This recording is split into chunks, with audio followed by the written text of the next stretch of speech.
একজন নাকি মদ খাচ্ছিল। কি খাচ্ছিল? মদ পান করতে গিয়া মোষ ছিল খুব লম্বা। আছে তো মানুষের মোষ নানান কায়দা, দেখছেন না?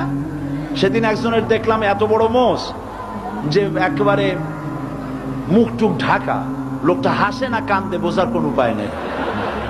এইরকম মোষালা এক লোক বাও হাত দিয়া মোষগুলা মুসা করিয়া তারপরে মদ পান করতেছে।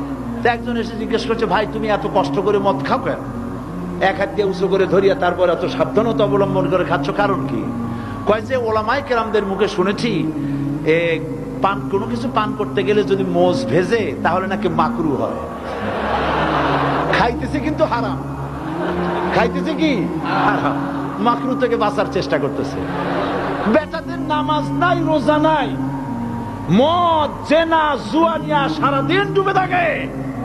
সাইদি মাজারের বিরুদ্ধে কথা বলেছে, মাজারের কত মোহব্বত। আমি আল্লাহর ওলিদের মাজারের বিরুদ্ধে কথা বলি না, থামুন। আল্লাহর ওলিদের মাজারের বিরুদ্ধে কথা বলি না, আমি কথা বলি মাজার নিয়ে যারা ব্যবসা করে তাদের বিরুদ্ধে কথা বলি।